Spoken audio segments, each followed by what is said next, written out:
الشيطان الرجيم بسم الله الرحمن الرحيم ஆரம்பமாக இஸ்லாத்தின் காணிக்கையான சலாத்தினை தெரிவித்துக் கொள்கின்றேன். அஸ்ஸலாமு அலைக்கும் வரஹ்மத்துல்லாஹி வபரகாத்துஹு. எல்லா புகழும் வல்ல அல்லாஹ் ஒருவனுக்கே உரித்தாகட்டுமாக. ஆமீன். அவனின் அன்பும் அருளும் மக்கத் ராஜா மதீனத்து ரோஜா நம் உயிரினும் உயிரினும் மேலான முஹம்மது முஸ்தபா அஹமது முஜ்தபா ரசூலுல்லாஹி ஸல்லல்லாஹு அலைஹி வஸல்லம் அவர்கள் மீதும் அவர்களை அடியுட்டி வாழ்ந்து மறைந்து மறையாமல் இருக்கின்ற உத்தம சத்திய சஹாபாக்கள், தாபியன்கள், தபா தாபியன்கள், அக்தாபுகள், அவுலியாக்கள், நாம் நம்மை சார்ந்த அத்துணை நபர்கள் மீதும் அல்லாஹுவின் அன்பும் அருளும் என்றென்றும் குறைவின்றி நிலவட்டுமாக. ஆமீன். அல்லாஹுடைய மகத்தான கிருபையால் வாரந்தோறும் குர்ஆனுடைய தஃப்சீருடைய மேலும் நபி ஸல்லல்லாஹு அலைஹி வஸல்லத்துடைய ஹதீஸுகளை நாம் தொடர்ந்து தெரிந்து வருகிறோம். கடந்த வாரம் சூரத்து நிசாவிலே 36வது வசனத்திலே அல்லாஹு தஆலா வஅபுதுல்லாஹ வலா துஷ்ரிகு பிஹி ஷையன், நீங்கள் அல்லாஹ்வை மட்டுமே வணங்க வேண்டும், வேற யாரையும் வணங்கக்கூடாது, அவனுக்கு யாரை கொண்டும் இணை வைத்து விடக்கூடாது என்ற வசனத்தை மையமாக வைத்து ஒரு மனிதன் தன்னுடைய வாழ்க்கையிலே அல்லாஹ்வுக்கு இணை வைப்பது என்பது எவ்வளவு மோசமான பாவம். ஒரு மனிதன், ஒரு முஸ்லீம், ஈமான் கொண்டவன் மௌத்தாகிற போது எந்த பாவம் செய்திருந்தாலும் கூட அல்லாஹ் நாடினால் மன்னிப்பான். ஆனால் மரணிக்கிற போது இணை வைத்த நிலையில் மரணித்தால் அல்லாஹ் மன்னிக்க மாட்டான் என்றெல்லாம் அல்லாஹ்வுக்கு இணை வைப்பதனுடைய தீமைகளை பற்றி நாம் பார்த்தோம். அந்த வசனத்தின் தொடர்ச்சியாக அடுத்து அல்லாஹு தஆலா தன்னை வணங்க சொன்ன அல்லாஹ், தனக்கு இணை வைக்க கூடாது என்று சொன்ன அல்லாஹ், அடுத்து அல்லாஹ் சொல்வது வபில் வாலிதைனி இஹ்சானா, உன்னுடைய தாய் தந்தையருக்கு நீ நன்மை செய்ய வேண்டும் என்று அல்லாஹு தஆலா சொல்கிறான். தாய் தந்தையருக்கு என்ன செய்யணும்? நன்மையை செய்ய வேண்டும், அவர்களுக்கு உபகாரம் செய்ய வேண்டும் என்று அல்லாஹு தஆலா இந்த வசனத்திலே அடுத்து சொல்லுகிறான். நம்முடைய வாழ்க்கையிலே அல்லாஹ்வுக்கு அடுத்து நாம் இந்த உலகத்தில் ஒருவருக்கு ஏதேனும் உபகாரம் செய்ய வேண்டும் என்றால், நன்மை செய்ய வேண்டும் என்றால், அதில் முதலாவது நம்முடைய பெற்றோர்களுக்குத்தான் நாம் செய்ய வேண்டும். குர்ஆனிலே அல்லாஹு தஆலா 3 ஆயத்திலே 2 விஷயத்தை சேர்த்து சொல்லுகிறான். ஒரு 3 வசனம் குர்ஆனிலே இருக்கிறது. அந்த 3 ஆயத்துல அல்லாஹு தஆலா 2 விஷயத்தை சேர்த்து சொல்றான். அந்த 2 விஷயத்துல ஒன்றை செஞ்சு ஒன்றை விட்டுட்டாலும் அது ஏற்றுக்கொள்ளப்படாது. குர்ஆன்ல அல்லாஹ் ஒரு இடத்துல இப்படி சொல்றான், அகீமுஸ் ஸலா வ ஆத்துஸ் ஸகாத், நீங்கள் தொழுகையை நிலைநாட்டுங்கள், மேலும் ஜகாத்து கொடுங்கள் என்று அல்லாஹு தஆலா சொல்லுகிறான். ஒரு மனிதன் நான் தொழுகிறான், நல்ல தொழுகையாளியா இருக்கிறான், ஆனா அவனுக்கு ஜகாத்து கடமை இருந்தும் அவன் ஜகாத்து கொடுக்கவில்லை என்றால் அவன் தொழுகை ஏற்றுக்கொள்ளப்படாது. அப்ப அல்லாஹு தஆலா தொழுகையும் ஜகாத்தையும் சேர்த்து சொல்கிறான். அப்ப தொழுகவும் செய்யணும், ஜகாத்தும் கொடுக்கணும். தொழுதுட்டு ஜகாத்து கொடுக்க மாட்டேன்னா அவன் தொழுகை ஏற்றுக்கொள்ளப்படாது. இது ஒரு வசனம். 2வது வசனத்தில் அல்லாஹு தஆலா இன்னொரு இடத்திலே சொல்லுகிறான், வ அதீஉல்லாஹ வர் ரசூல, நீ அல்லாஹ்வுக்கும் வழிபட வேண்டும், ரசூல் ஸல்லல்லாஹு அலைஹி வஸல்லத்திற்கும் வழிபட வேண்டும். அல்லாஹ் சொல்றதுக்கு நம்ம வழிபடணும், ரசூலுல்லாஹ் சொல்றதுக்கு நம்ம வழிபடணும். ஒருத்தர் என்ன செய்யறாரு, நான் அல்லாஹ்வுக்கு மட்டும்தான் வழிபடுவேன், ரசூலுல்லாஹ்லாம் வழிபட முடியாது அப்படின்னு சொன்னால் அவர் அல்லாஹ்வுக்கு வழிபட்டதாக ஆகாது. அல்லாஹ்வுக்கு அவர் வழிபட்டது ஏற்றுக்கொள்ளப்படாது. அப்ப அல்லாஹ்வுக்கு வழிபடணும், ரசூல் ஸல்லல்லாஹு அலைஹி வஸல்லத்திற்கும் வழிபடணும். 3வது அல்லாஹு தஆலா ஒரு வசனத்திலே அல்லாஹ் சொல்கிறான், சூரத்துல் லுக்மானிலே 14வது வசனத்திலே அல்லாஹ் சொல்கிறான், அனிஷ்குர்லி, எனக்கு நன்றி செலுத்துங்கள், வலி வாலி தைக்க, உங்களுடைய பெற்றோருக்கும் நன்றி செலுத்துங்கள் என்று அல்லாஹு தஆலா சொல்கிறான். யாருக்கு நம்ம நன்றி செலுத்தணும்? அல்லாஹ் என்ன சொல்றான்? எனக்கும் நீங்க நன்றி செலுத்தணும். ஏன்னா உங்களை படைத்து உங்களுக்கு உடல் ஆரோக்கியத்தை கொடுத்து உங்களுடைய தேவையை பூர்த்தி செய்யக்கூடியவன் அல்லாஹ். அப்ப நம்ம அல்லாஹ்வுக்கு நம்ம என்ன செய்யணும்? ஷுக்ர் செய்யணும். அதோட அல்லாஹ் நிப்பாட்டல, எனக்கு நீங்க நன்றி செலுத்தணும். உங்களை பெற்றெடுத்த தாய் தந்தையர்களுக்கு நீங்க நன்றி செலுத்தணும்னு அல்லாஹ் சொல்றான். இப்போ ஒரு மனிதன் நான் அல்லாஹ்வுக்கு நன்றி செலுத்துவேன், பெற்றோர்களுக்கெல்லாம் நன்றி செலுத்த முடியாதுன்னு சொன்னான், நன்றி செலுத்தவில்லை என்றால் அவன் அல்லாஹ்வுக்கு நன்றி செலுத்தியது ஏற்றுக்கொள்ளப்படாது. பெற்றோருக்கு நன்றி செலுத்தவில்லை, அல்லாஹ்வுக்கு அவன் நன்றி செலுத்தினான் அப்படின்னா அவன் பெற்றோருக்கு நன்றி செலுத்தாததினால் அல்லாஹ்வுக்கு அவன் நன்றி செலுத்தியது என்ன செய்யப்படாது? ஏற்றுக்கொள்ளப்படாது. அல்லாஹ் நல்லடியார்களே, இப்போ எந்த அளவுக்கு அல்லாஹ் தஆலா பெற்றோர்களுடைய விஷயத்தில் எவ்வளோ வார்த்தையை தெளிவாக அல்லாஹ் பயன்படுத்துகிறான். எனக்கும் நீங்கள் ஷுக்ர் செய்யணும். ஏன்னா நான் உங்களை படைச்சேன். நீங்கள் உங்களை பெற்றெடுத்து 10 மாதம் வயிற்றிலே பெற்றெடுத்து உங்களை வளர்த்து ஆளாக்குகின்ற உங்கள் பெற்றோருக்கும் நீங்கள் ஷுக்ர் செய்யணும் என்று தனக்கு நன்றி செலுத்துவதையும் பெற்றோருக்கு நன்றி செலுத்துவதையும் அல்லாஹ் இணைத்து சொல்வது, அது எவ்வளவு பெற்றோர்களுக்கு அவருடைய சிறப்பு என்னன்றதை நம்மால் விளங்க முடியுது. நபி ஸல்லல்லாஹு அலைஹி வஸல்லம் சொன்னாங்க, ஒரு மனிதன் ஒரு முஃமின் அவன் காலையில் எந்திரிக்கிற போது தன்னுடைய தாய் தந்தையர்களுக்கு அவன் நன்மை செய்கிறான். தன்னுடைய தாய் தந்தையர்களுக்கு என்ன செய்கிறான்? நன்மை செய்கிறான், ஹெல்ப் பண்ணுறான், ஏதோ ஒரு உதவி செய்கிறான் என்றால் அல்லாஹு தஆலா சொர்க்கத்தின் 2 வாசல்களை அவனுக்கு அல்லாஹ் திறக்கிறான். அல்லாஹு தஆலா என்ன செய்கிறான்? அவனுக்கு ஃபதஹல்லாஹு லஹு பாபைனி மினல் ஜன்னா. ஒரு முஃமின் காலையில் எந்திரித்தவுடன் தன்னை பெற்றெடுத்து வளர்த்த தாய் தந்தைக்கு அவன் நன்மை செய்தால் சொர்க்கத்தின் 2 வாசல்கள் அவனுக்கு திறக்கப்படுகிறது என்றார்கள் ரசூல் ஸல்லல்லாஹு அலைஹி வஸல்லம். இன்னும் சொன்னாங்க, ஒரு மனிதன் அவனின் மீது பெற்றோர்கள் இருவருமோ அல்லது 2 பேரிலே ஒருத்தர் அந்த அடியானின் மீது கோபமாக இருந்தால், தன்னுடைய பெற்றோர்கள் அந்த பையன் மேல என்ன செய்யறாங்க? தான் பெடுத்த பிள்ளையின் மீது 2 பேரும் கோபமா இருக்காங்க, அல்லது 2 பேரில் ஒருவர் கோபமாக இருந்தாலும் அவர்கள் இவனை பொருந்தி கொள்ளும் வரை அல்லாஹ் பொருந்த மாட்டான். தாய் தந்தை என்ன செய்யணும்? நம்மளை பொருந்திக்கணும்.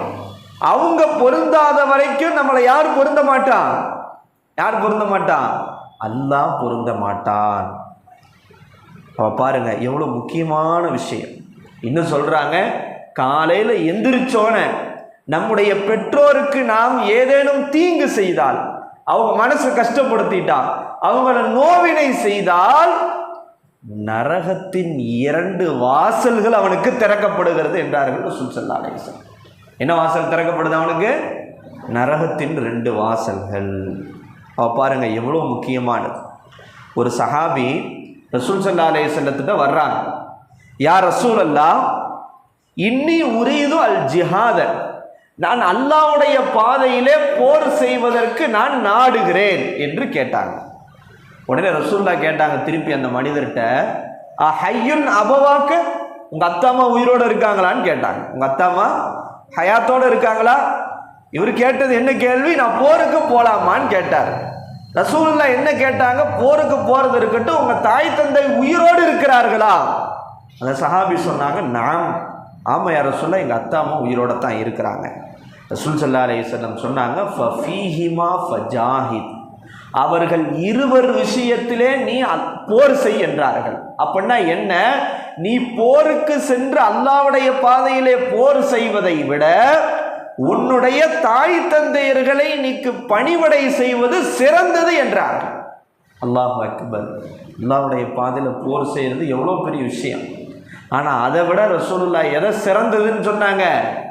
உன்னுடைய தாய் தந்தையர்களுக்கு நீ பணிவிடை செய்வது, நன்மை செய்வது, அதுதான் அல்லாஹ்வுடைய பாதையில் போர் செய்வதை விட சிறந்தது என்றார்கள். அல்லாஹ் அக்பர். அப்போ எவ்வளோ பெரிய நன்மைக்குரிய விஷயம் என்பதை நம்ம யோசிக்கணும். ரசூல் ஸல்லல்லாஹு அலைஹி வஸல்லத்திட்ட ஒரு சஹாபி கேட்டாங்க, எதற்கு இதெல்லாம் சொல்கிறேன்னா, அல்லாஹு தாலா இந்த வசனத்தில் தன்னை வணங்குகள் இணை வைக்காதீங்கன்னு சொல்லிட்டு அல்லாஹ் வபில் வாலிதைன்னு இஹ்சானா, உடைய பெற்றோருக்கு நன்மை செய்யுங்கள் ஏன் அல்லாஹ் ரெண்டாவது சொல்றான்? தனக்கு அடுத்து அல்லாஹ் யாரை தான் வச்சிருக்கிறான்? நம்மை பெற்றெடுத்த தாய் தந்தையரை தான் வச்சிருக்கிறான். ரசூல் ஸல்லல்லாஹு அலைஹி வஸல்லத்திட்ட கேட்டாங்க, யா ரசூலல்லாஹ் ஐயுல் அமாலி அஃலல், அமல்களிலேயே மிகவும் சிறந்த அமல் எதுன்னு கேட்டாங்க. அமல்களிலேயே சிறந்த அமல் எது? முதலாவது ரசூலுல்லாஹ் சொன்னாங்க, அஸ்ஸலாத்து லி வக்திஹா, தொழுகையை அதனுடைய நேரத்தில் தொழுகுவதுன்றார். அதுதான் அமல்களே சிறந்த அமல். காலத்தை கடந்து என்ன செய்யக்கூடாது? ஃபஜ்ர்னா ஃபஜ்ருடைய நேரத்தில் தொழுகணும். ஃபஜ்ர் தொழுகாம நல்லா தூங்கிட்டு 10 மணி 8 மணிக்கு எஞ்சி ஃபஜ்ர் கலாவை செய்யக்கூடாது. அது சிறந்தது அல்ல. அந்தந்த தொழுகையை அந்தந்த நேரத்தில் தொழுவது அமல்களில் சிறந்தது. ரெண்டாவது சொன்னாங்க, பிர்ருல் வாலிதைன், உன்னுடைய பெற்றோர்களுக்கு நீ உபகாரம் செய்வது, அவர்களுக்கு நீ நன்மை செய்வது அமல்களிலேயே மிகவும் சிறந்தது என்றார்கள். மூன்றாவது சொன்னாங்க, அல்லாஹ்வுடைய பாதையில போர் செய்யறதுன்றாங்க. அப்ப அல்லாஹ்வுக்கு அவனுடைய அந்த குறிப்பிட்ட நேரத்தில் தொழுகுவது முதலாவது, அதற்கு அடுத்து ரசூலுல்லாஹ் அமல்களில் சிறந்தது என்று சொன்னது நம்மை பெற்றெடுத்த தாய் தந்தையர்களுக்கு நன்மை செய்வது என்றார்கள். அல்லாஹு தாலா அதிலே சரியாக நடந்து கொள்ளக்கூடிய வாக்கியத்தை அல்லாஹு தாலா நமக்கு கொடுத்தருள் புரிவானாக. அப்போ பாருங்க, அப்போ எவ்வளோ முக்கியமானது. ரசூல் ஸல்லல்லாஹு அலைஹி வஸல்லத்துடைய காலத்தில் ஒரு அறிவிப்பு வருகிறது. ஒரு வாலிபர் ஒருவர் இருந்தார். அந்த வாலிபருக்கு பெயர் அல்கமா என்பது அந்த வாலிபருடைய பெயர். அவர் நிறைய அல்லாஹ்வுடைய பாதையில் ஜிஹாது செய்யக்கூடியவர், போருக்கு போனவர், நிறைய சதகாக்கள் செய்யக்கூடியவர். திடீரென்று பார்த்தா அந்த அல்கமா என்ற அந்த தோழர் நோய்வாய்ப்பட்டு அவர் சக்கராத்துடைய நிலையில படுத்திருக்கிறார். அப்போது என்ன ஆகிறது? அவருடைய மனைவி ரசூலுல்லாஹ்விடத்தில் அனுப்பி வைக்கிறார்கள். என்ன அனுப்பி வைக்கிறாங்கன்னா, என்னுடைய கணவர் இன்னும் கொஞ்ச நேரத்தில் சக்கராத்தில் இருக்கிறார், உயிர் பிரிகிற நிலைமையில் இருக்கிறார், வந்து நீங்கள் கலிமா சொல்லித்தாருங்கள், அவருக்கு என்ன செய்ய மாட்டது, கலிமா நாவில் வரமாட்டிக்குதுன்றாங்க. அப்போ உடனே ரசூல் ஸல்லல்லாஹு அலைஹி வஸல்லம் பிலால் ரலியல்லாஹு, அலி ரலியல்லாஹு, சல்மான், அம்மார் போன்றவர்களை அனுப்பி வைக்கிறார்கள். போய் பாருங்கள் அல்கமா அவர் எப்படி இருக்கிறார், மூத்தா போறார், படுத்து சக்கராத்தில் இருக்கிறார். வந்து பார்க்கிறார்கள், அவரால் என்ன செய்ய முடியவில்லை. இவங்க சொல்லி தராங்க லா இலாஹ இல்லல்லாஹ் சொல்லு என்று. ஆனால் அந்த சஹாபி அல்கமாவால் லா இலாஹ இல்லல்லாஹ் என்று சொல்ல முடியல. நான் என்ன செய்ய மாட்டுது, லா இலாஹ இல்லல்லாஹ் வரமாட்டேங்குது. அப்போ உடனே என்ன செய்யறாங்க, ரசூல் ஸல்லல்லாஹு அலைஹி வஸல்லம் பிலால் ரலியல்லாஹுவை இவரை பற்றி தெரிந்து கொள்வதற்கு அனுப்புகிறார்கள். நேராக அவர் வந்து என்ன செய்கிறாங்க, பிலால் ரலியல்லாஹு கேள்வி கேட்குறாங்க. என்ன கேட்குறாங்கன்னா, இவருக்கு தாய் தந்தை இருக்கிறதா என்று கேட்கிறார்கள். இல்லை இல்லை, இவங்க அத்தா மரணித்து விட்டார், ஆனால் இவருக்கு வயது முதிர்ந்த தாய் ஒருவர் இருக்கிறார், வயசான ஒரு பாட்டி மாதிரி தாய், இவனை பெற்றெடுத்த தாய் இருக்கிறார். அப்போ உடனே பிலால் ரலியல்லாஹு ரசூலுல்லாஹ் சொல்கிறாங்க, பிலால் நீங்கள் இந்த அல்கமாவுடைய தாய், இந்த வயசான தாயிட்ட நீங்கள் போங்க, போய் என்னுடைய சலாத்தை எத்தி வையுங்கள், ரசூலுல்லாஹ் உங்களை கூட்டிட்டு வர சொன்னாங்கன்னு சொல்லுங்க, அவர்களால் வர முடியாவிட்டால் நான் வருகிறேன் என்றார்கள். போய் சொல்றாங்க. அவங்க உடனே என்ன செய்யறாங்க, குச்சியை எடுத்துட்டு ஊண்டி ஊண்டி ரசூல் ஸல்லல்லாஹு அலைஹி வஸல்லத்துடைய சபைக்கு வர்றாங்க. வந்தோடனே சொல்றாங்க ரசூல் ஸல்லல்லாஹு அலைஹி வஸல்லம் யார்கிட்ட, அந்த சக்கராத்தில் களிமா வராமல் இருக்கக்கூடிய அந்த சஹாபியினுடைய தாயிடத்திலே சொல்றாங்க, அம்மா நீங்க உண்மையை சொல்லுங்க, உங்க மகனை பற்றி நீங்கள் என்ன நினைக்கிறீர்கள், அவரை பற்றி நீங்கள் என்ன நினைக்கிறீர்கள், நீங்க பொய் சொன்னீங்கன்னா அல்லாஹ் எனக்கு வஹியை கொண்டு வந்துடுவா, நான் கண்டுபிடிச்சிருவேன். அப்போ அவங்க சொல்றாங்க, என் மகன் அவர் நல்ல தொழுகையாளியாக இருந்தார், நிறைய நோன்பு வைக்கக்கூடியவராக இருந்தார், நிறைய தர்மம் செய்யக்கூடியவராக இருந்தார், எவ்வளவு தர்மம் செய்தார் என்று சொல்ல முடியாத அளவுக்கு தர்மம் செய்தார். அப்போ உடனே ரசூலுல்லாஹ் கேட்குறாங்க, ஓகே இது ஓகே, உங்களுக்கும் அவருக்கும் மத்தியிலே உறவு எப்படி இருந்தது என்று கேட்கிறார்கள். உடனே சொல்றாங்க அவங்க தாயார், அவர் தன்னுடைய மனைவிக்கு வழிபட்டு என்னை அவர் ஒதுக்கி விட்டார், எனக்கு மாறு செய்து விட்டார், எனவே நான் அவரின் மீது கோபமாக இருக்கிறேன் என்று சொன்னாங்க. அப்போ இவங்க கோபமா இருந்ததுனால தான் அவங்களுக்கு நாவல சக்கராத்துல களிமா வராம தடுமாறி இருக்கிறது. உடனே ரசூல் ஸல்லல்லாஹு அலைஹி வஸல்லம் சொன்னாங்க, அப்படியா? உடனே பிலால் ரலியல்லாஹு பார்த்து சொன்னாங்க, கட்டையெல்லாம் எல்லாத்தையும் எடுத்து போடுங்க, எல்லாத்தையும் கட்டையை எரியுங்க, நெருப்பு எரியுங்க, அந்த அல்கமாவை தூக்கி இவங்க அம்மா முன்னாடியே நெருப்புல போட்டு எரிச்சிருவோன்னு சொல்றாங்க. அம்மா முன்னாடி பெற்றெடுத்த பிள்ளையை நெருப்புல எரிப்பதை ஒரு தாய் ஏற்றுக்கொள்ள முடியுமா? பெத்த மனம் என்னது சொல்லுவாங்களே, பிள்ளை பெத்த மனம் பித்து பிள்ளை மனம் கல்லு என்று சொல்வார்களே, அப்படி தாயின் முன்னிலையில் ரசூலுல்லாஹ் இப்படி சொன்னோனே அல்கமாவுடைய தாயாருடைய மனம் இறங்கி விடுகிறது.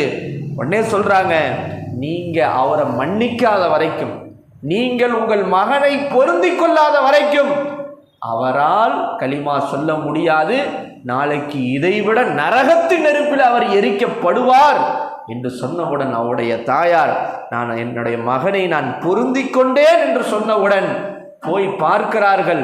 கலிமா வராமல் தடுமாறி கொண்டிருந்த அல்கமாவின் நாவிலே அல்லாஹு தஆலா கலிமாவுடைய வாக்கியத்தை கொடுக்கிறான். அதற்கு பிறகு குளிப்பாட்டப்பட்டு அவர் தொழுகை ரசூலுல்லாஹ்வே அந்த அல்கமாவிற்கு தொழுகை வைக்கிறார்கள். தொழுகை வைத்து அடக்கம் செய்த பிறகு சஹாபாக்களுக்கு ரசூல் ஸல்லல்லாஹு அலைஹி வஸல்லம் உபதேசம் செய்கிறார்கள். முஹாஜிரீன்களே, அன்சாரி சஹாபாக்களே, யார் தன் தாயை விட, யார் தன்னுடைய தாயை விட மனைவியை சிறப்புப்படுத்துகிறாரோ அவரின் மீது அல்லாஹ்வின் சாபம் உண்டாகும், அவருடைய எந்த ஃபரதான நஃபிலான வணக்கங்களும் ஏற்றுக்கொள்ளப்படாது என்று சொன்னார்.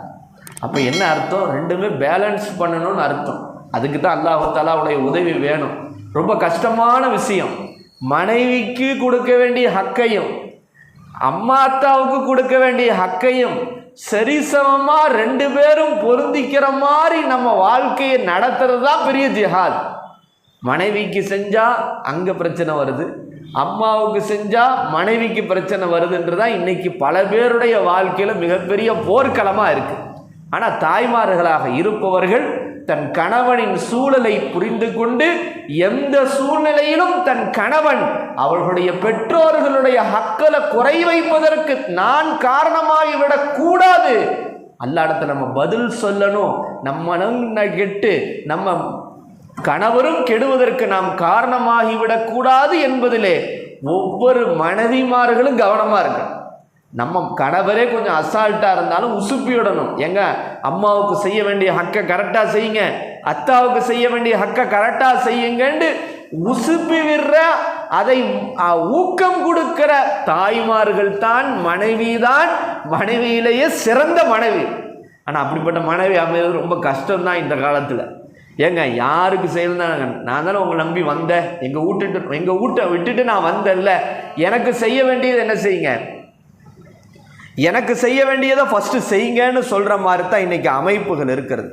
அப்போ அல்லாஹ்வின் நல்லடியார்களே, தாய்மார்களே, அப்போ அல்கமா என்கிற ஒரு நபித்தோழருக்கு இந்த அளவுக்கு தடுமாற்றம் ஏற்பட்டு இருக்கிறது என்றால் நாம் எந்த அளவுக்கு கவனமாக இருக்க வேண்டும் என்பதை நாம் யோசிக்கணும். அல்லாஹு தாலா குர்ஆனில் ஒரு வசனத்தில் அல்லாஹு தாலா இப்படி சொல்கிறான். இதே மாதிரி இன்னொரு வசனத்தில் அல்லாஹு தாலா வகலா ரப்புக்கு அல்லா தஅபுது இல்லா ஈயாஹு, நீங்கள் அல்லாவை தவிர வேறு யாரையும் வணங்கக்கூடாதுன்னு சொல்லிட்டு அல்லாஹ் தாய் தந்தையர்களுக்கு நீங்கள் உபகாரம் செய்ய வேண்டும், நன்மை செய்ய வேண்டும் என்று அல்லாஹ் சொல்லிட்டு எக்ஸ்ட்ரா ஒரு வார்த்தை அல்லாஹ் சொல்றான். என்ன சொல்றான் தெரியுங்களா? இம்மா யப்லுகன்ன இந்தக்கல் கிபர் அஹதுஹுமா அவ் கிலாஹுமா, உன்னை பெற்றெடுத்த தாய் தந்தையர்களில் இருவரோ ரெண்டு பேர்ல ஒருத்தரோ வயசாயிருச்சுன்னா என்ன ஆயிடுச்சுன்னா, முடியல, நடக்க முடியல, அவங்களால் அவங்களுடைய தேவையை அவர்களாலேயே நிறைவேற்ற முடியவில்லை, இப்படிப்பட்ட வயதான காலகட்டத்திலே உன்னை பெற்றெடுத்த தாயோ தந்தையோ அல்லது இருவரோ வயோதிகத்தை எத்தினால் அல்லாஹு தஆலா சொல்றாங்க, கவனிங்க, ஃபலா தகுல்லஹுமா உஃபின், அவர்களிடத்திலே நீ அல்லது அதாவது அவர்கள் முகம் சுளிக்கிற மாதிரி எந்த வார்த்தையும் நீ பயன்படுத்தி விடாத. அவங்க முகம் சுளிக்கிற மாதிரி என்ன செஞ்சிடாதீங்க, பயன்படுத்திடாதீங்க. ஏன்னா நல்லா அவங்க திரகாத்திரமாக இருக்கும்போது எந்த பிரச்சனையும் வராது. ரொம்ப வயசாயிருச்சு, அவர்களால் நடக்க முடியவில்லை, படுத்த படுக்கையாகிவிட்டால் அவர்களால் சிறுநீருக்கு எஞ்சி போக முடியாது, அவர்களால் கழிவிருக்க முடியாது. அப்போ என்ன செய்வாங்க, சில நேரத்தில் அவங்க இப்போ நம்ம குழந்தையா இருக்கும் போது நம்ம எப்படி பாத்ரூம் போக முடியாது, நம்ம என்ன செஞ்சிருவோம், பாத்ரூம் போயிடுவோம். அப்போ முகம் சுளிக்காமல் நமக்கு கிளீன் பண்ண நம்முடைய பெற்றோர்கள் அவர்கள் வயதான பிறகு அவர்கள் அந்த நிலையிலே ஆன பொழுது நமக்கும் அந்த நிலை வரும். நம்ம அதாவது எப்படி நம்ம குழந்தையா இருந்தோமோ இன்னொரு குழந்தையாக நம்ம மாறுவோம். எப்போ? வயசான காலகட்டத்தில். அப்போ அந்த மாதிரி நேரத்தில் அவங்க மனம் கஷ்டப்படுற மாதிரி வார்த்தைகளை, என்னம்மா இப்படி இது பண்ணுறீங்க என்ன அப்படின்னு சொல்லிடக்கூடாதுன்னு அல்லாஹு தாலா சொல்கிறான். அல்லாஹு அக்பர். சொல்லிட்டு சொல்கிறான், வலா தன்ஹர்ஹுமா என்று சொல்கிறான். கடினமான வார்த்தைகளை நீங்கள் பயன்படுத்திடாதீங்க. அவங்க உள்ள மன கஷ்டப்படுற மாதிரி என்ன செஞ்சிடாதீங்க. அவங்க வயசான காலகட்டத்தில் இருக்கிறாங்க, மன கஷ்டப்படுற மாதிரி கடுமையான வார்த்தையை பயன்படுத்தி விடாதீர்கள். அல்லாஹ் சொல்றான், எப்படி பேசணும் தெரியுமா? அந்த வயசான காலகட்டத்தில் இருக்கிற பெற்றோர்களை பார்த்து வக்குல்லஹுமா கௌலன் கரீனா, கௌலன் கரீமா, லேசான வார்த்தைகளை பேசணும், பணிவா பேசணும், அவங்கள நல்லா அரவணைக்கிற மாதிரி பேசணும், அவங்க முகம் சுளிக்கிற மாதிரி மன கஷ்டப்படுற மாதிரி இருக்கிறதுக்கு பேசாம நம்மளை யாரும் பார்க்கறதுக்கு வழி இல்லாம இருக்கிறது, நாம் மௌத்தாயிரலாம் நினைக்கிற மாதிரி நம்ம கடுமையான வார்த்தைகளை அல்லாஹ் பாதுகாக்கணும், பயன்படுத்திடக்கூடாது. சொல்ற புரிஞ்சா? அடுத்து அல்லாஹு தஆலா சொல்கின்றான், அவர்களிடத்திலே நீங்கள் பணிவாக நடந்து கொள்ளுங்கள், இரக்கமாக நடந்து கொள்ளுங்கள் என்று சொல்லிட்டு இப்படி துவா செய்யுங்கள் என்று அல்லாஹ் ஒரு துவாவையே கற்றுக் கொடுக்கிறான். அல்லாஹு அக்பர். நம்ம ஒவ்வொரு வக்திலையும் இந்த துவா செய்யணும். என்ன துவா? வகுல் ரப்பி இரஹம்ஹுமா, குல் ரப்பி இரஹம்ஹுமா, யா அல்லாஹ் என்னை பெற்றெடுத்த தாய் தந்தையர்களுக்கு நீ இரக்கம் காட்டு. எப்படி இரக்கம் காட்டு? கமா ரப்பயானி சகீரா, நான் சின்ன வயசுல குழந்தையாக இருக்கிற போது, சிறிய வயதில் இருக்கிற போது அவர்கள் என்னை வளர்த்ததை போன்று, என்னை பராமரித்ததை போன்று, என் மீது இரக்கம் காட்டியதை போன்று நீ அவர்களுக்கு இருவருக்கும் இரக்கம் காட்டு என்று நீங்கள் உங்கள் பெற்றோருக்கு துவா செய்யுங்கள் என்று அல்லாஹ் ஒரு துவாவுடைய ஃபார்மட்டை அல்லாஹ் குர்ஆன்ல கற்றுக் கொடுக்குறான். என்ன துவா? ரப்பி இரஹம்ஹுமா, ரப்பி இரஹம்ஹுமா கமா ரப்பயானி சகீரா. இந்த துவாவை நம்ம மனப்பாடம் பண்ணணும். பெரியார்கள் சொல்றாங்க, யார் ஒரு நாளைக்கு 5 தடவை இந்த துவா ஓதுறாங்க. எந்த துவா? ரப்பி இரஹம்ஹுமா கமா ரப்பயானி சகீரா, என் தாய் தந்தை என்னை சிறு வயதிலே வளர்த்ததை போன்று நீ அவர்களுக்கு இரக்கம் காட்டுவாயாக என்று இந்த துவாவை யார் ஒரு நாளைக்கு 5 முறை ஓதுகிறாரோ அவர் தன் தாய் தந்தையுடைய ஹக்கை நிறைவேற்றி விட்டார் என்று பெரியார்கள் தாபியின்கள் சொல்றாங்க. பாருங்க, நம்ம 5 வக்து ஏன் தெரியுமா? அல்லாஹ் என்ன சொல்லிட்டா? எனக்கு நன்றி செலுத்துங்கள், உன்னை பெற்றெடுத்த தாய் தந்தையருக்கு நன்றி செலுத்துங்கள்ட்டான். அல்லாஹ்வுக்கு நன்றி செலுத்துறதுக்கு 5 வக்து தொழுகிறோம். நம்மை பெற்றெடுத்த தாய் தந்தையருக்கு நன்றி செலுத்துவதற்கு 5 முறை ஒரு நாளைக்கு இந்த துவாவை ஓதுங்கள் என்று தாபியன்கள் சொல்லி காட்டுகிறார்கள். அல்லாஹு தாலா நம் வாழ்க்கையிலே அதை ஓதக்கூடிய பாக்கியத்தை அல்லாஹ் நம்மை பெற்றெடுத்த ஈண்டெடுத்து நம்மை ஒவ்வொரு நிமிடமும் நம்மை வளர்த்து ஆளாக்கிய நம் தாய் தந்தையர்களுக்கு நன்றியானதாக, அவர்களுக்கு சுக்குர் செய்யக்கூடியவர்களாக, அவர்களுக்கு துவா செய்யக்கூடியதாக அல்லாஹ் நம்மை ஆக்கி அருள் புரிவானாக. இன்னும் சொல்றாங்க, ஒரு 10 கடமை சொல்றாங்க. என்ன சொல்றாங்க? ஒரு பெற்றோரின் மீது குழந்தைக்கு எத்தனை கடமை இருக்கான்? ஒரு 10 கடமை சொல்றாங்க. அல்லாஹ் அதை பின்பற்றக்கூடிய வாய்ப்பை நம்ம வாழ்க்கையில் அல்லாஹ் அதை செய்ய வைக்கணும். நம்ம சூழல் என்ன செஞ்சிடக்கூடாது, நம்ம அத்தா அம்மாவை அரவணைக்காம சூழல் அமைஞ்சிடக்கூடாது. நம்ம அத்தா அம்மாவுக்கு ஹக்க நிறைவேற்ற முடியாத வாழ்க்கையில நமக்கு கட்டங்கள் அமைஞ்சிடக்கூடாது. எல்லா நிலைகளிலேயும் நம்முடைய தாய் தந்தையுடைய துவாவையும் அவர்களுக்கு செய்ய வேண்டிய ஹக்கையும் செய்வதற்கான சூழலை அல்லாஹ்வே அமைச்சு கொடுக்கணும். அல்லாஹ் அதற்கு நமக்கு தௌஃபீக் செய்யணும். ஒரு 10 கடமை சொல்றாங்க. என்ன கடமை? ஒரு பெற்றோருக்கு பிள்ளை செய்ய வேண்டிய கடமை 10. முதலாவது சொல்றாங்க, உன்னை பெற்றெடுத்த தாய் தந்தையர்கள் உன்னிடத்திலே உணவை கேட்டால் நீ அவர்களுக்கு உணவு கொடுக்க வேண்டும். இது முதலாவது. நான் ஒரு மனிதனுக்கு முக்கியமானது உணவு. அப்போ உன்னுடைய பெற்றெடுத்த தாய் தந்தை நீ வளர்ந்து ஆளான பிறகு உன்னிடத்திலே உணவை கேட்டால் நீ அவர்களுக்கு உணவு கொடுக்க வேண்டும் என்கிறார்கள். இது முதலாவது. 2வது சொல்றாங்க, அவர்கள் உடுத்துவதற்கு ஆடை கேட்டால் அவர்களுக்கு நீ ஆடை தர வேண்டும். நம்ம வளர்ந்த ஆளான பிறகு என்ன செய்யறது? நம்ம பிள்ளைகளுக்கு ட்ரெஸ் எடுத்து கொடுப்போம், நம்ம மனைவிக்கு சந்தோஷப்படுத்துறதுக்கு ட்ரெஸ் எடுத்து கொடுப்போம். ஆனால் அத்தா அம்மாவுக்கு ட்ரெஸ் எடுத்து கொடுக்கறத பற்றி யோசிக்கவே மாட்டோம். நமக்கு மறந்துடும். என்ன செய்யறது? அந்த மாதிரி வாழ்க்கையை நம்ம வாழ்கிறோம், நமக்கு மறந்துடுது. இருந்தாலும் எடுத்து கொடுத்தா அவங்க ஏதாவது சொல்லுவாங்களா, எதுக்குப்பா வீண் செலவிடுவாங்க, இப்படி நமக்கு தேவையில்லாத சிந்தனையில் நாம் அதை செய்யாமல் விட்டு விடுகிறோம். பெரியார்கள் சொல்றாங்க, ரெண்டாவது அவங்க உடுத்துவதற்கு ஆடை கேட்டால் நீ அவர்களுக்கு ஆடையை வாங்கி தர வேண்டும் என்கிறார்கள். மூணாவது சொன்னாங்க, அவர்களிலே ஒருவர் தனக்கு பணிவிடை செய்ய சொல்லி உனக்கு தேவையானால் நீ அவர்களுக்கு பணிவிடை செய்ய வேண்டும் என்கிறார்கள். பணிவிடை செய்யணுமா? நான்காவது சொல்றாங்க, உன்னை அவங்க கூப்பிட்டா, உன்னை அழைத்தால் உடனடியாக பதிலளிக்க வேண்டும் என்கிறார்கள். எந்த அளவுக்குனா, நஃபீலான தொழுகையில் ஒருத்தன் இருக்கும்போது தாய் தந்தை அழைத்தால் அந்த நஃபீலான தொழுகையை விட்டு விட்டு பெற்றோருக்கு பதிலளிக்கலாம் என்கிற அனுமதி கூட இருக்குது, நஃபீலான தொழுகையை தொழுகும் போது. அப்போ அந்த அளவுக்கு தாய் தந்தைகள் அழைத்தால் அவர்களுக்கு பதிலளிக்க வேண்டும் என்கிறார்கள். அஞ்சாவது சொல்றாங்க, அவங்க ஒரு கட்டளையை ஏவினால் அதற்கு வழிபட வேண்டும். அது அல்லாவுக்கு பாவம் செய்யற விஷயமா இல்லாம இருக்கணும். அல்லாவுக்கு பாவம் செய்யக்கூடிய விஷயத்துல, மாறு செய்யக்கூடிய விஷயத்துல அவங்க ஒரு ஏவல் ஏவனாங்கன்னா அதை செய்யக்கூடாது. இப்போ சிலையை வணங்குங்கன்றாங்க, அம்மா சொல்லிட்டாங்க, அத்தா சொல்லிட்டாங்க, போய் சிலையை வணங்கிடலாமா? தொழுகாதன்றாங்க, அதுக்காக அம்மா அத்தா சொல்லிட்டாங்க தொழுகாம இருந்துடலாமா? அப்படி இல்லை.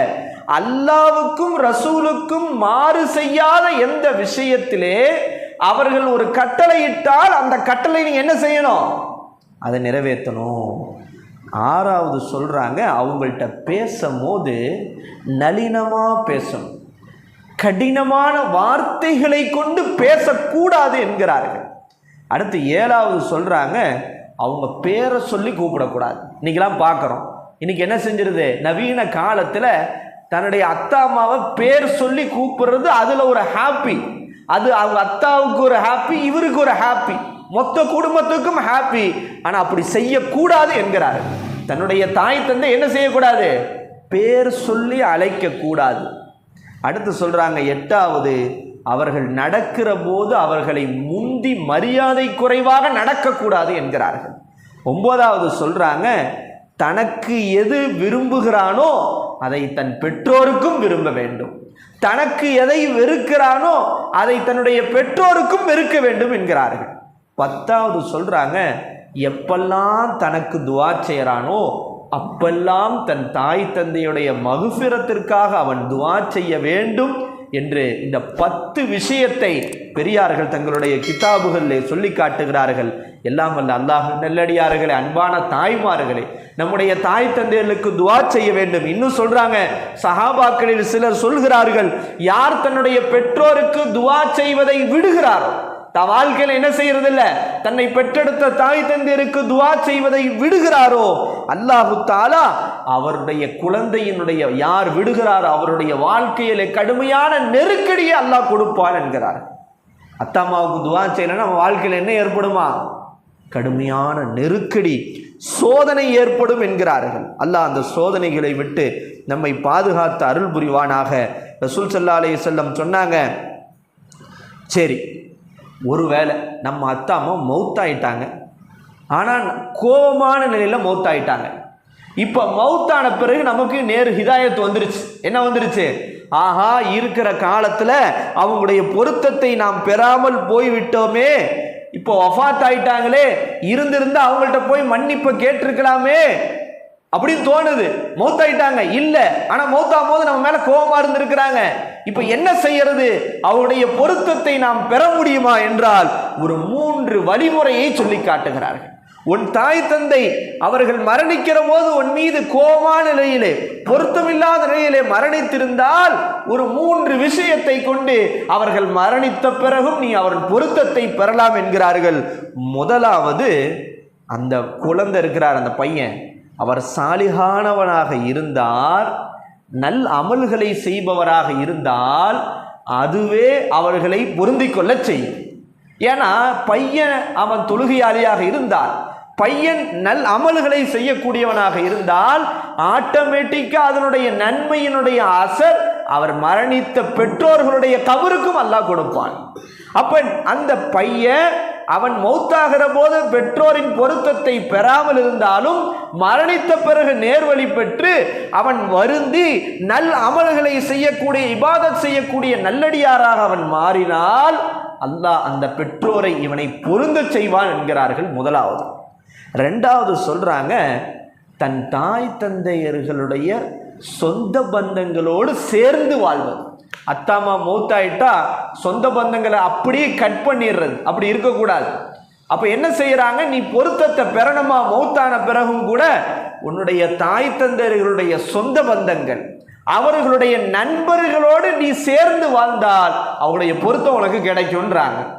மூணாவது சொல்றாங்க, அவங்க மௌத்தா போன பிறகு அவருடைய பொருத்தம் வேண்டுமென்றால் அதிகம் அதிகம் அவர்களுக்காக நீ பாவ மன்னிப்பு தேட வேண்டும், அவர்களுக்காக துஆ செய்ய வேண்டும், அவர்களின் பெயரிலே தர்மம் செய்ய வேண்டும், சதக்காக்கள் அதிகமா செய். ஒரு சஹாபி வந்து கேட்டாங்க, யா ரசூலல்லாஹ், என்னுடைய தாய் வஃபாத் ஆயிட்டாங்க, அவர்களுக்கு நான் என்ன செய்ய வேண்டும்? நான் அவர்களுக்கு தர்மம் செய்ய வேண்டும், என்ன தர்மம் செய்வது சிறந்ததுன்னு கேட்டாங்க. ரசூல் ஸல்லல்லாஹு அலைஹி வஸல்லம் சொன்னாங்க, அல் மான், தண்ணீர் என்றார்கள். ஏன்னா பாலைவனத்தில் தண்ணீர் ரொம்ப முக்கியமானது. அப்போ உடனே அந்த சஹாபி என்ன செஞ்சாங்கன்னா, கிணறை தோண்டினார்கள். கிணறை தோண்டி வருகிறவர் போபவர்கள் எல்லாம் தண்ணீர் அருந்துவதற்கு ஒரு வழிவகை செய்தார்கள். யாரெல்லாம் இந்த கிணத்திலே தண்ணீர் பருகிறார்களோ அதனுடைய நன்மை என் தாய்க்கு சேரட்டும் என்று எத்தி வைத்தார்கள். கிணறை வெட்டிட்டு சொன்னாங்க, இது என் தாயாருக்காக நான் செய்தது, அதனுடைய நன்மை அவர்களுக்கு போய்கொண்டே இருக்கும் என்றார்கள். இப்படி நம்ம பெற்றெடுத்த தாய் தந்தையர்கள் மரணித்து விட்டால் அவர்கள் பெயரிலே நன்மைகளை நாம் அனுப்புவதற்கு இது போன்ற தர்மங்களை செய்தால் அவர்கள் மௌத்தானாலும் அவர்களுடைய பொருத்தத்தை நாம் பெற முடியும் என்று சொல்லுகிறார்கள். ரசூல் ஸல்லல்லாஹு அலைஹி வஸல்லம் சொன்னாங்க, ஒரு மனிதன் மரணித்து விட்டால் எல்லாம் சென்றுவிடும், ஒரு 3 விஷயம் மட்டும்தான் கபருக்கு வரும்னு சொன்னாங்க. முதலாவது, அவன் செய்யக்கூடிய நிரந்தரமான தர்மம். அது பள்ளிவாசலை கட்டுகிறார், ஒரு மதரசாவை கட்டுகிறார், அல்லது ஒரு ஃபேனை வாங்கி போடுறார், ஒரு கிணற வெட்டுறார், ஒரு பைப்பை போடுறாரு. அவர் மௌத்தான பிறகும் மக்கள் பயனடைய அதனுடைய நன்மை அவருக்கு கபருக்கு போய்கொண்டே இருக்கும் என்றார்கள். இரண்டாவது, அவர் தான் பெற்ற கல்வியை பிறருக்கு சொல்லிக் கொடுக்கிறார், அவருக்கு சொல்லிக் கொடுக்கிறார், அவருக்கு சொல்லிக் கொடுக்கிறார், அதனுடைய நன்மை இவருக்கு வந்து கொண்டே இருக்கும். மூன்றாவது சொன்னாங்க, இவர் பெற்றெடுத்த சாலிகான பிள்ளை செய்யக்கூடிய துஆ தாய் தந்தையருடைய கபருக்கு வரும் என்றார்கள். நாம் சாலிகானவர்களாக இருந்து நாம் பெற்றோருக்கு நாம் கையேந்தி அல்லாஹ்விடத்திலே துஆ செய்தால் அது அவர்களுக்கு பயனளிக்கும் என்று ரசூல் ஸல்லல்லாஹு அலைஹி வஸல்லம் சொன்னாங்க. அல்லாஹ்வின் நல்லடியார்களே, அன்பான தாய்மார்களே, இப்போ நாம் என்ன செய்யணும்?